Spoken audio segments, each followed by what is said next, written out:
Mesdames et messieurs, chers amis, je voudrais d'abord remercier très vivement Joël Kotek et les organisateurs d'avoir monté ce colloque, étant donné que en France, par exemple, il est très difficile de parler du pacte germano-soviétique, donc on vient en parler à Bruxelles. J'ai d'ailleurs souvenir qu'en 2009, le Parlement européen avait organisé un colloque d'une journée dans les locaux du Parlement sur ce pacte germano-soviétique. Il n'y avait d'ailleurs aucun Russe qui avait accepté de participer à ce colloque. Je le regrette d'ailleurs. Alors, le thème qu'on m'a proposé, c'est le pacte germano-soviétique, les enjeux et les causes d'un partage. La question des enjeux et des causes du pacte, il faudrait d'ailleurs mieux dire des pactes, il y a plusieurs pactes. Donc la question des enjeux et des causes des pactes germano-soviétiques est particulièrement complexe pour plusieurs raisons. D'abord parce que cette alliance germano-soviétique a été une affaire extrêmement secrète, qui s'est réglée de chaque côté entre quelques personnages du sommet du pouvoir. Deuxième raison, parce que ce secret et l'absence de documentation fiable et les incessants renversements d'alliances de Staline, surtout celui de 1941, ont dérouté les observateurs et ont semé une certaine confusion dans l'historiographie. D'autant que les soviétiques, et à leur suite évidemment tous les partis communistes, ont développé dès après le 22 juin 1941 une intense campagne de désinformation et de propagande pour faire oublier cette alliance soviéto-nazie et pour en nier les éléments factuels fondamentaux, comme par exemple les fameux protocoles secrets, ou bien encore le traité d'amitié et de délimitation des frontières du 28 septembre 1939. Enfin, troisième raison, parce que cette alliance a soudain révélé la nature totalitaire du régime soviétique et du système communiste mondial, et qu'elle est devenue un enjeu fondamental de la guerre froide, dont, vous le savez, les retombées n'ont pas fini d'avoir des conséquences, comme nous le voyons aujourd'hui avec la crise ukrainienne. Alors, premier point que je voudrais aborder, ce sont les origines du pacte. Quelle a été la situation antérieure au pacte?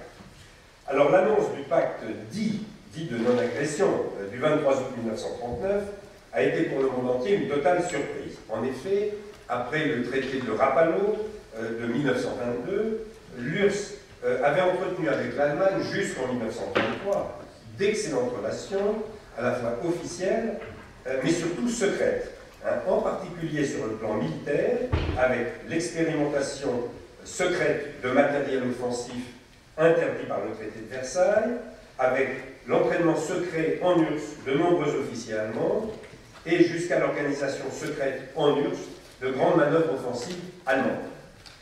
Cependant, l'arrivée de Hitler au pouvoir a mis fin à ces relations, et la propagande nazie a fait de l'anticommunisme et de l'antisoviétisme l'un de ses chevaux de bataille, évidemment, articulé au thème de l'antisémitisme sous l'appellation du judéo-bolchevisme, le fameux judéo-bolchevisme.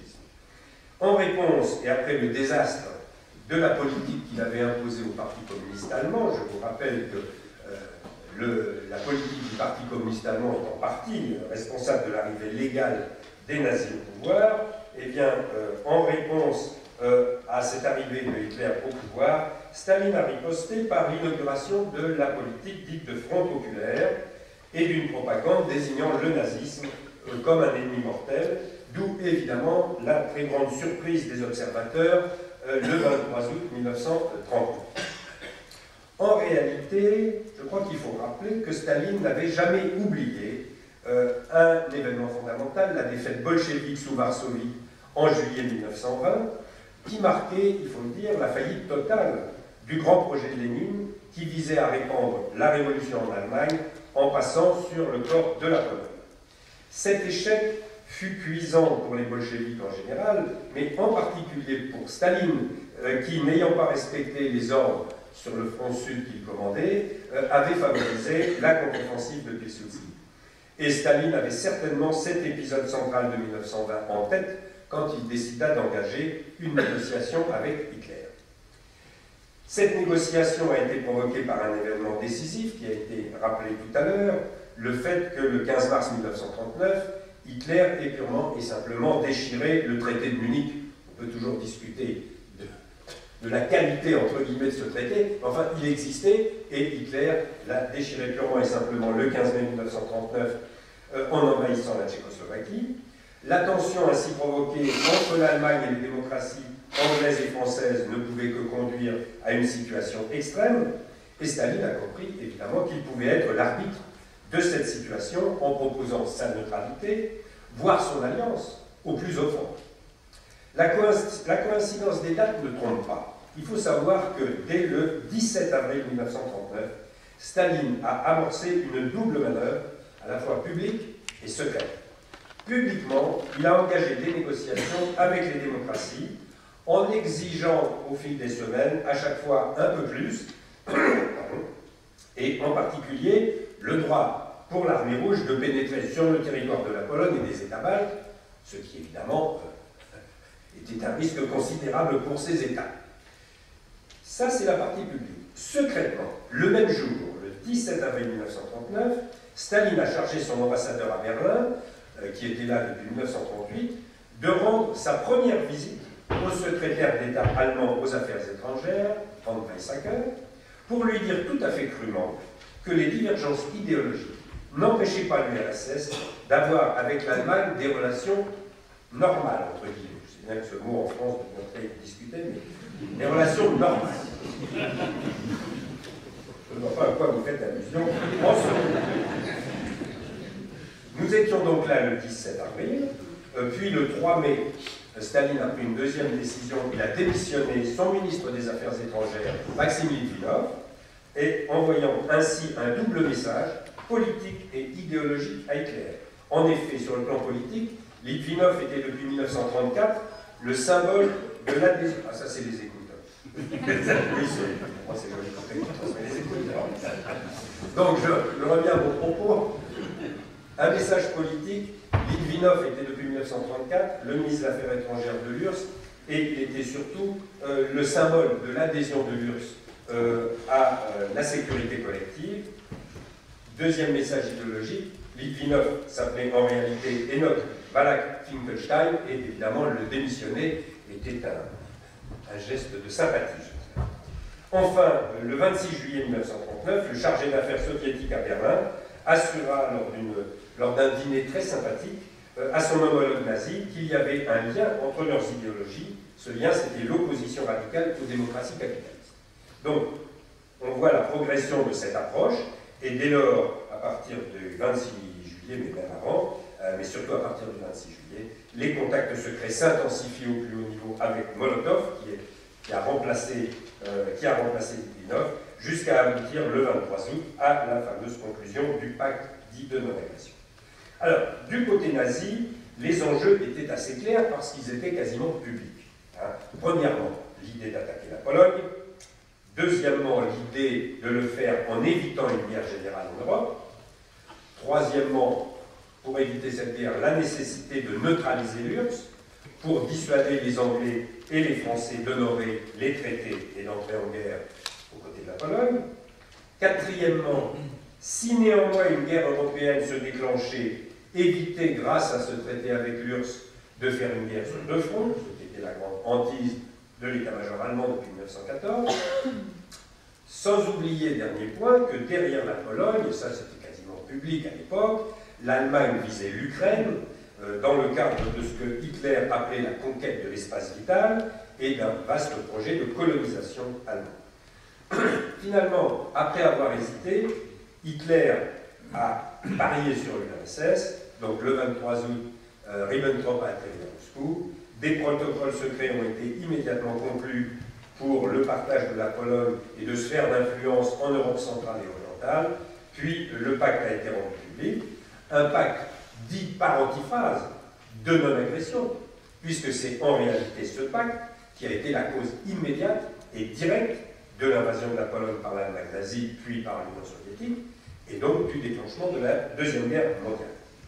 Or, tout ce que je viens de vous rappeler sur la négociation du pacte était connu depuis 1948, quand le département d'État américain a publié un ensemble de documents sur les relations germano-soviétiques entre 1939 et 1941, documents tirés des archives du ministère des Affaires étrangères allemand qui avait été récupéré par les Américains à la fin de la guerre.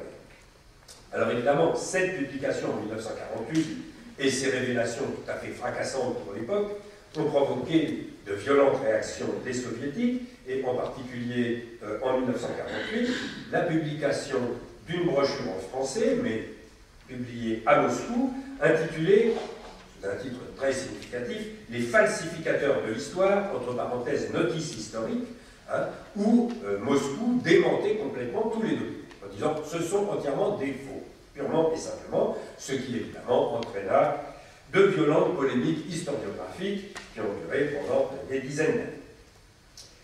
Deuxième point que je voudrais aborder rapidement maintenant, justement, la question du blocage et du déblocage historiographique. Ce blocage historiographique, on peut dire qu'il a duré pratiquement de 1948, avec cette réaction violente des soviétiques et puis évidemment l'ensemble des partis communistes. Hein. Donc, il a duré de 1948 à peu près jusqu'à 1989, et pendant toute cette période, donc extrêmement longue, les interprétations historiques ont été largement dominées par une version communiste, je dirais, à triple détente. D'abord, première détente, le négationnisme pur et simple. Alors, les affirmations, les protocoles secrets n'ont pas existé, c'était faux. Il n'y a pas eu d'accord de partage de la Pologne. On ignore évidemment volontairement le pacte d'amitié et de délimitation des frontières du 28 septembre 1939, on n'en parle jamais. On ignore volontairement les aspects économiques et militaires des pactes qui ont fait de l'URSS un allié objectif de l'Allemagne jusqu'en juin 1941, on n'en parle jamais. Ça, c'est le premier point, c'est le côté négationniste.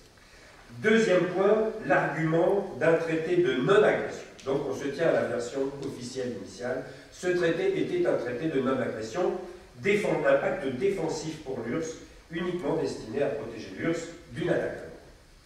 Troisième argument, l'argument d'un pacte contre-offensif, destiné à empêcher l'Allemagne d'occuper toute la Pologne et ainsi de créer un glacis de protection pour l'URSS.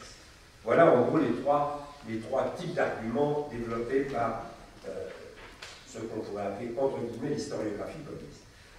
Or, le problème, c'est que ces interprétations ont très souvent été reprises par des historiens non communistes qui ont entériné en partie ou en totalité la version communiste, en particulier en Europe occidentale, en insistant sur une approche en termes de géopolitique et en soulignant en particulier le jeu considéré comme naturel, un jeu naturel, le jeu naturel des sphères d'influence, dans le cadre assez courant à l'époque d'une assimilation de l'URSS à l'Empire des Tsars.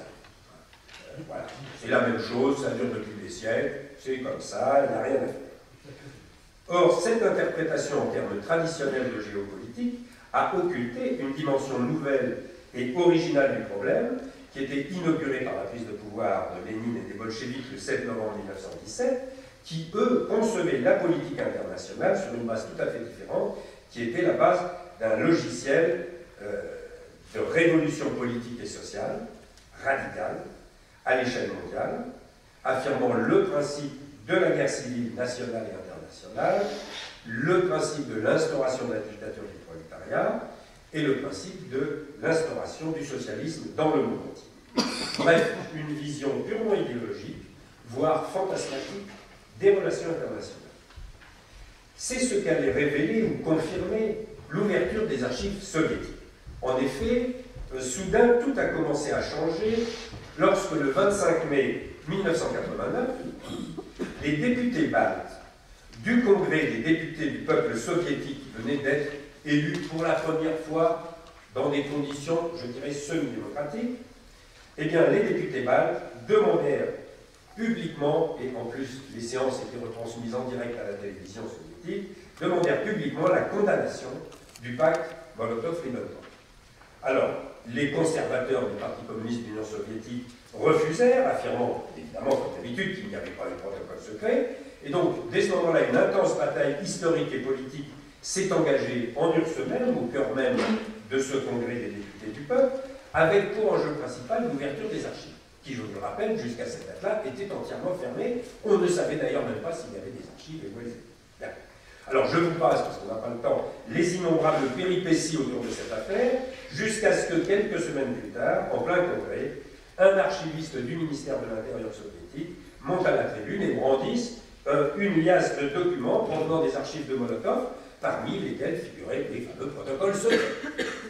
Et à partir de ce moment-là, nous entrons dans une troisième période, une troisième phase, que j'ai appelée, dès 1993, quand je revenais de Moscou, la révolution documentaire. En effet, à partir de 1990, 91, 92, les archives soviétiques ont commencé à s'ouvrir, ainsi que celles des partis communistes d'Europe centrale et orientale, inaugurant ce que j'avais donc nommé une révolution documentaire. Cette révolution documentaire, en découvrant des documents essentiels, a permis de régler certaines polémiques historiques vieilles de plus d'un demi-siècle bien souvent. Je vous donnerai juste en parler enfin. Alors qu'on ne dispose d'aucune archive de la main de Staline sur la décision de signer le pacte du 23 août 1939, eh bien soudain, un document découvert en 1991 et rendu public en 1997 a commencé à lever un point important du voile. Alors ce document, c'est le journal tenu par Georges Dimitrov.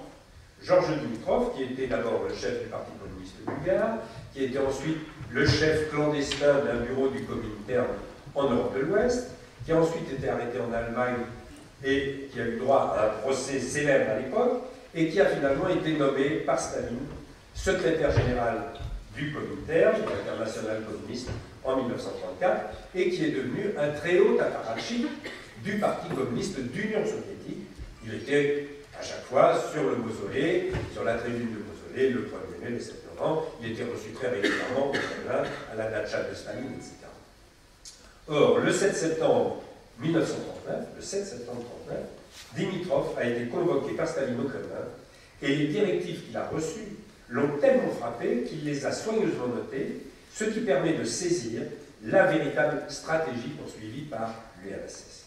Il s'agit là d'un document aussi décisif que, par exemple, la découverte de l'ordre du Politburo du 5 mars 1940 ordonnant l'exécution des officiers polonais à Katyn et autres lieux, ou encore de la découverte des ordres d'exécution de masse du NKVD durant la Grande Terreur de 1937-38, dont l'ordre opérationnel numéro 00485 du 11 août 1937, qui visait tous les Polonais visant en URSS, tous les Soviétiques ayant eu des relations avec la Pologne, et y compris tous les communistes polonais réfugiés en URSS, ce qui a quand même provoqué l'arrestation très rapide d'environ 144 000 personnes, dont 110 000 ont été presque immédiatement exécutées sans procès. Cependant, pour comprendre ce document, le journal de Dimitrov, et en particulier son compte-rendu de cette réunion du 7 septembre 1939, pour comprendre ce document et saisir les ressorts de la stratégie de Staline, il faut d'abord pénétrer dans la vision léniniste des relations internationales et de la politique étrangère, c'est-à-dire le fameux logiciel dont je parlais tout à l'heure. En effet, dès 1920, Lénine avait fondé sa politique étrangère sur 3 principes. Premier principe. Le premier principe insistait sur ce que Lénine appelait la défense de la patrie socialiste, à l'intérieur, bien entendu, par la répression et la terreur, et à l'extérieur, en s'appuyant sur une armée rouge aussi puissante que possible, et sur l'organisation de la solidarité du mouvement communiste dans les autres pays. Le deuxième principe aspirait à l'expansion de ce que Lénine appelait la grande révolution prolétarienne mondiale. C'est-à-dire la prise du pouvoir en Russie n'était, à ses yeux, que le début d'un processus révolutionnaire destiné à bouleverser toute l'Europe, et en priorité l'Allemagne, dont la puissance industrielle et le prolétariat ouvrier devaient venir conforter le pouvoir bolchevique. Or, cette expansion pour Lénine empruntait 2 chemins. Premier chemin, la subversion intérieure dans chaque pays étranger, évidemment, par le biais des partis communistes, organisés au sein de l'internationale communiste dès 1919 et surtout dès 1920. Et puis, deuxième chemin, l'action offensive de l'armée rouge, qui, après avoir été une armée de guerre civile en Russie, porterait la guerre civile internationale en ne tenant évidemment aucun compte des règles traditionnelles des relations entre les États. Le troisième principe de cette vision léniniste des relations internationales reposait sur ce que Lénine appelait l'exacerbation des contradictions inter-impérialistes.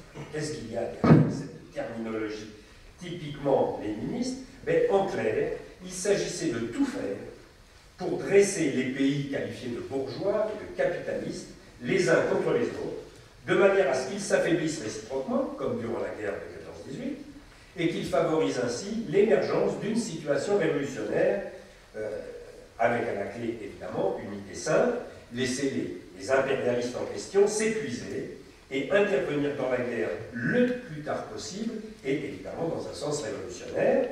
C'était déjà, il faut bien le dire, le sens du traité de Rapallo de 1922 que j'avais évoqué, qui était destiné entre autres à contourner le traité de Versailles bien sûr, mais surtout à ruiner la grande conférence internationale de Gênes en 1922 qui devait réunir toute l'Europe pour essayer de mettre définitivement fin au conflit de 14. Or, Staline a repris à la virgule près les conceptions de son patron, et il les a reprises très tôt. Par exemple, j'ai repris cette notation de lui de janvier 1925, donc bien avant le pacte germano-soviétique, presque 15 ans avant. En janvier 25, Staline déclarait « Si la guerre commence, nous y emploierons les derniers pour peser d'un poids décisif dans la balance. » Bon, décisif chez Staline, on subodore ce que ça veut dire. Donc, le 7 septembre 1939, au Kremlin, Staline commence par un rappel devant Dimitrov, il n'est pas tout seul, il a ses adjoints avec lui, donc la séance est extrêmement solennelle, je dirais. Staline commence justement par un rappel de la position léniniste sur l'exacerbation des contradictions inter-impérialistes.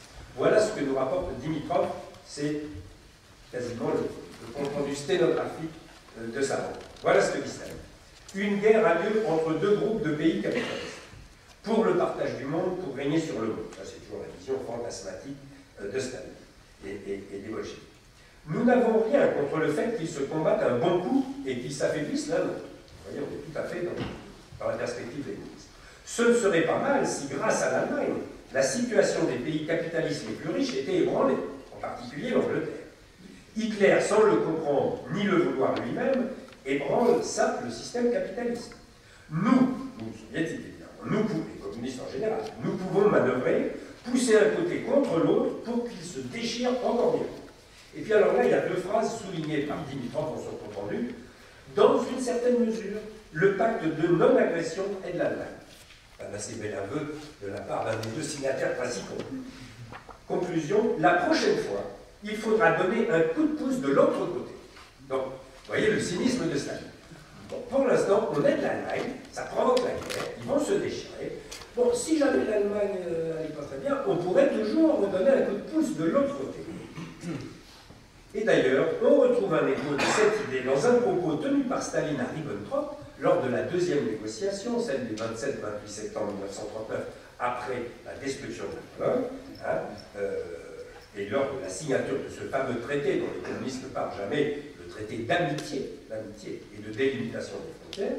Voilà ce qu'on trouve dans un rapport de Ribbentrop qui rend compte de la rencontre avec Staline. Et il fait parler Staline. Voilà ce que dit Staline. Monsieur le ministre des Affaires étrangères, par là de Monsieur le ministre des Affaires étrangères a indiqué sous une forme prudente que l'Allemagne ne comprenait pas la coopération quand même, comme une aide militaire et n'avait pas l'intention d'entraîner l'Union soviétique dans la guerre. Il a bien parlé et fait preuve de tact. Et Staline est très sensible au tact. Il a bien parlé et fait preuve de tact. Il est clair que l'Allemagne n'a pas besoin à l'heure actuelle et qu'elle n'en aura pas besoin à l'avenir. Pardon, j'ai sauté un mot. Il est clair que l'Allemagne n'a pas besoin d'aide à l'heure actuelle, il est le 27 septembre 1939, et qu'elle n'en aura pas besoin à l'avenir. Mais si, contrairement à nos attentes, c'est Staline qui parle, l'Allemagne se retrouvait en situation difficile, elle peut être certaine que le peuple soviétique lui viendra en aide et ne tolérera pas qu'elle soit écrasée. L'Union soviétique a intérêt à une Allemagne forte et elle ne permettra pas que l'Allemagne soit jetée à terre. Ah, ça c'est vraiment une déclaration d'amitié. Staline continue avec Dimitrov et il enchaîne sur le changement complet de ligne du Comintern et des partis communistes qui correspond à la position défaitiste adoptée par Lénine à l'été 1914. Vous savez qu'en 1914, le parti bolchevique a été quasiment le seul groupe socialiste en Europe qui ne s'est pas rallié à son gouvernement en guerre, mais qui au contraire a appelé au défaitisme, le défaitisme révolutionnaire. Alors voilà ce que dit Staline à Dimitrov. Les communistes des pays capitalistes, ça nous concerne, doivent de façon définitive, prendre position contre leur gouvernement, contre la guerre. C'est-à-dire y compris contre des gouvernements comme le gouvernement français et anglais qui étaient en guerre contre les nazis. Et ensuite, Dimitrov a souligné les phases. Avant la guerre, il était totalement juste de contrer le fascisme avec les régimes démocratiques. Au cours d'une guerre entre puissances impérialistes, cela ne l'est plus. La séparation entre États capitalistes, fascistes et démocratiques a perdu le sens qu'elle avait. La guerre entraîne un changement radical. Tout ça est souligné soigneusement par Dimitrov. Et on voit donc bien là, à travers cette déclaration, que la dimension démocratique ou dictatoriale des régimes en conflit apporte peu à Staline, qui les assimile tous à l'ennemi capitaliste. Puis Staline continue sa démonstration à Dimitrov. Voilà ce qu'il dit. Le Front populaire unique d'hier avait pour but de soulager la situation des esclaves du régime capitaliste. Bon. En fait, c'était une réponse de Staline à la destruction du Parti communiste. Bon. Il continue, et ça c'est souligné par Dimitrov. Mais dans les conditions d'une guerre impérialiste, c'est de l'anéantissement de l'esclavage dont il est question. Attention, il ne s'agit plus de soulager les esclaves du régime capitaliste. Il s'agit de l'abolition de l'esclavage. Être aujourd'hui sur les positions d'hier, Front populaire uni, unité de la nation, cela signifie aller sur les positions de la bourgeoisie. Un tel mot d'ordre n'est plus valable.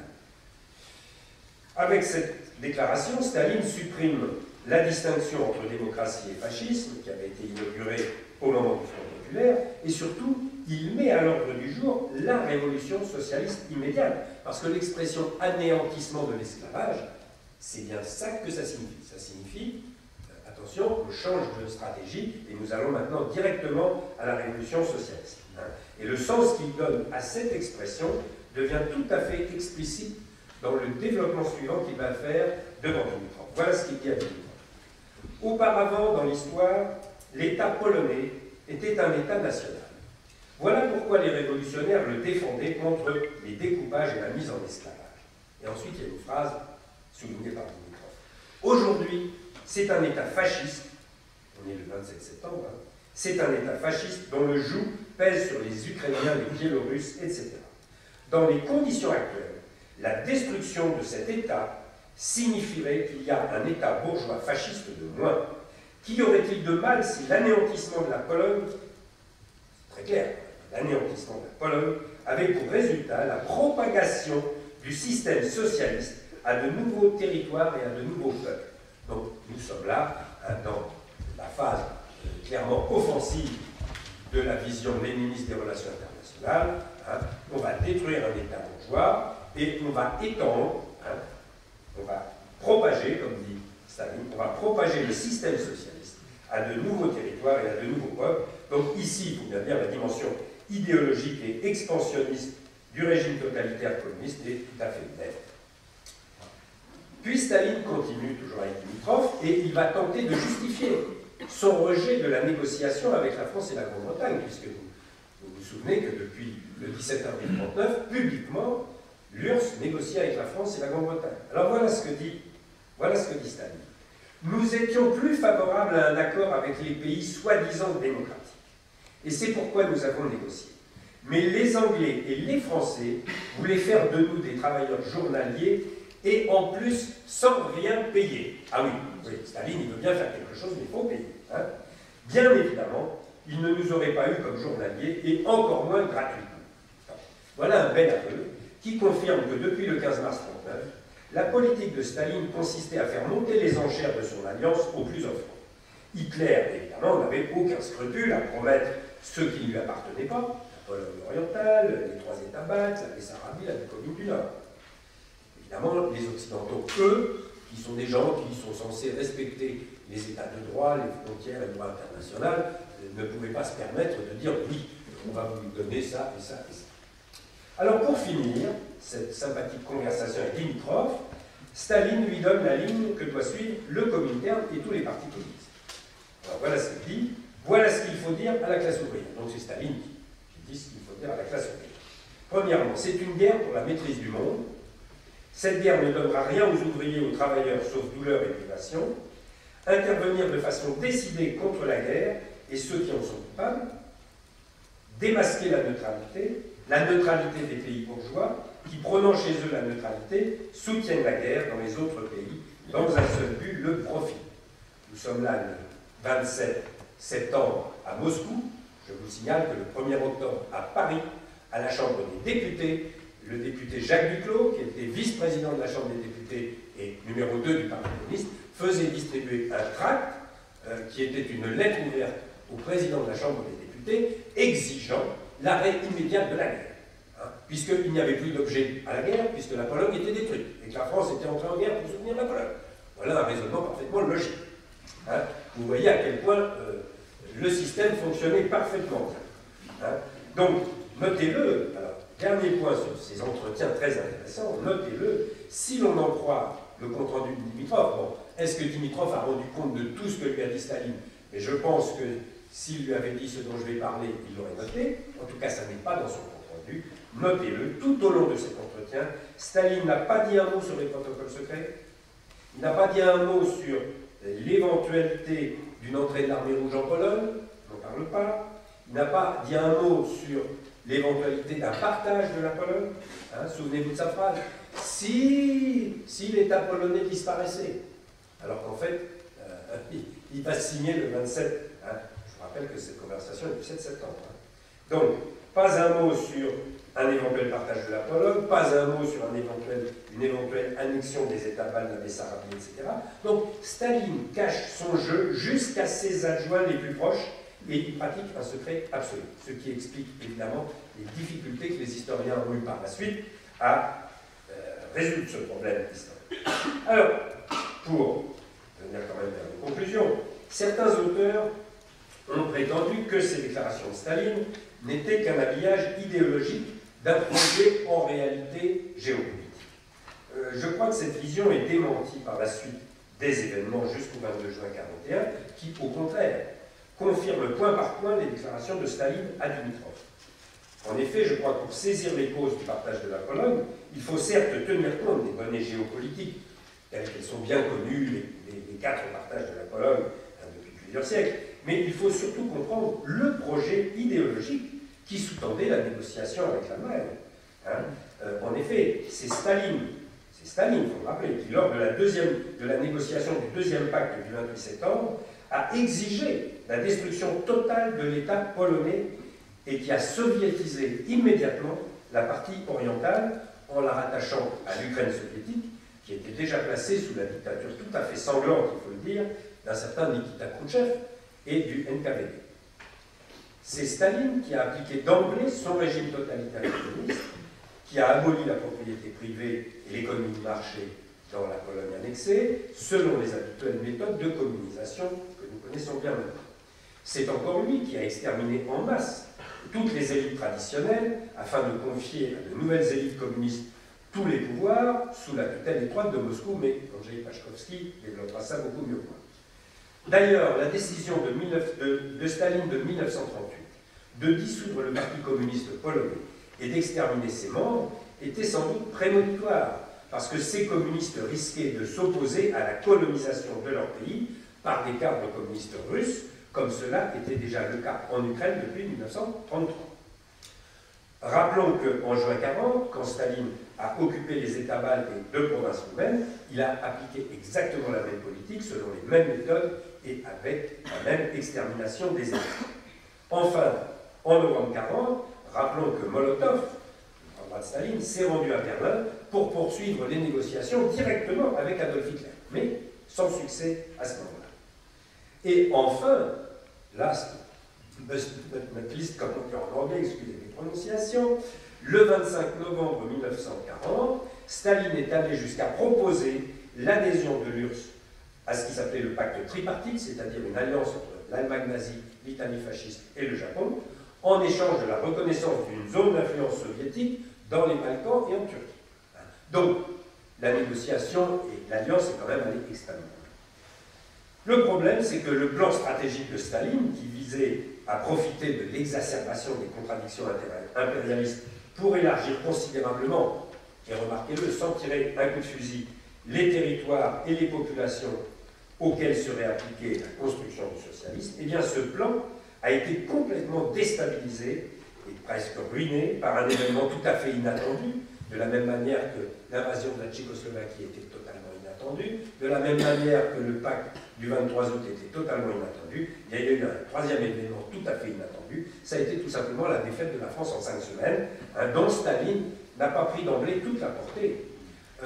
En effet, outre un immense prestige en Allemagne et dans toute l'Europe, Hitler, avec cette victoire sur la France, venait de se libérer du front ouest, du moins le croyait-il. Il pensait que l'Angleterre capitulerait rapidement, et donc Hitler pouvait immédiatement préparer la phase terminale de son grand projet stratégique à lui, c'est-à-dire l'attaque de l'URSS et la colonisation d'un immense espace vital à l'Est. On connaît la suite, qui est assez tragique, mais c'est une autre histoire, dont mes collègues de ce matin et de cet après-midi parleront. Et pour terminer, je voudrais vous présenter un livre qui vient de paraître, qui est publié par une association européenne qui s'appelle la Plateforme pour la mémoire et la conscience européenne, qui a été créée il y a 3 ans, et qui regroupe aujourd'hui une quarantaine d'associations et d'institutions dans toute l'Europe, y compris en Russie, qui s'intéressent à l'histoire et à la mémoire du XXe siècle en Europe, et en particulier des régimes totalitaires. Ce livre s'appelle « Pour ne pas oublier, mémoire du totalitarisme en Europe ». L'Union européenne a en partie financé ce livre, qui est publié en français, en anglais et en allemand, et qui est destiné aux élèves des classes de seconde, première et terminale qui ont ce programme, ce thème du totalitarisme à leur programme. Alors pour l'instant, ce livre n'est pas dans le commerce. L'Union européenne, pour la France, on a payé 1000 exemplaires à diffuser dans les lycées, mais je pense que quand ces 1000 exemplaires seront diffusés, on pourra réimprimer et mettre le livre dans le commerce. Mais en tout cas, je vous en signale l'existence. J'en ferai un don à Joël Kotek, qui peut-être pourra vous le faire passer. En tout cas, vous constatez que le travail historiographique a considérablement progressé depuis 1989. Les historiens peuvent maintenant s'appuyer sur une documentation fiable et, il faut bien dire, c'est une question qui, de toute évidence, à mes yeux, reste le point aveugle de l'histoire européenne du XXe siècle.